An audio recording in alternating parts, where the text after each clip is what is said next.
Thank you for joining us here on KRON 4 News at 10. I'm Noelle Bello. And I'm Dan Thorne. Charges have been filed against the teenager accused of shooting and injuring 49ers player Ricky Pearsall. San Francisco's district attorney announced those charges earlier this evening. KRON 4's Sarah Stinson was there. She joins us live in studio now with the details. Sarah. The 17-year-old is facing charges so far as a minor. The DA says she's still reviewing the case to decide if she will request to transfer him to adult court. We spoke with a legal expert who explained the challenges the DA could face if she pursues this. Attempted murder with the enhancing allegations of intentional discharge of a firearm and personal use of a firearm. Assault with a semi-automatic firearm, and an attempted second-degree robbery.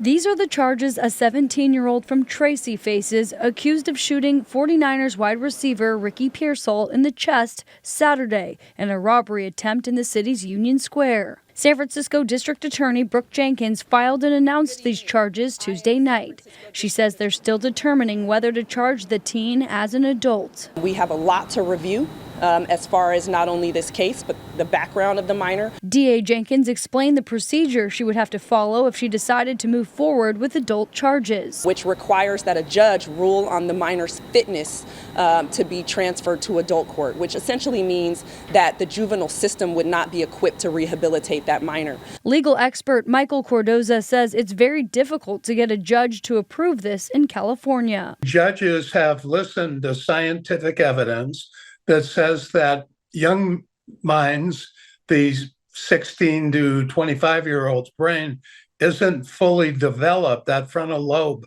until they're 23 or 24, 25. Cordoza says he believes this year's election will play a part in Jenkins' decision with this high-profile case. And a lot of district attorneys, at least some, will think, wait a minute, if I make the decision not to petition the court, to send this young man up to adult court, a lot of voters are going to blame me. So why don't we file the petition and let the judge make the decision? If the teen is tried as an adult and convicted, he could get 30 years to life behind bars. But if he stays in juvenile court, California Youth Authority has shut down. So if they do keep this young man in juvenile court, they can only keep him until he's 25 or 7 years.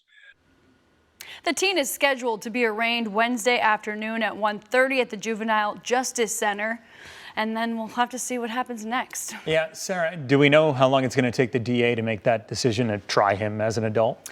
Well, the DA did say today that she's going to see what happens in court tomorrow. It really does matter if the defense decides to go for that speedy trial or waive that right. So we'll have to see. And it's important to note, the DA today in the press conference did say that she's going to treat this case no differently. Right. And right now she's heavily reviewing it to see what should be done. Well, it's, obviously very high profile, a lot of eyeballs on it, and a lot of people care a lot about what's going to happen. So it'll be interesting to see. Definitely. Thank you, Sarah.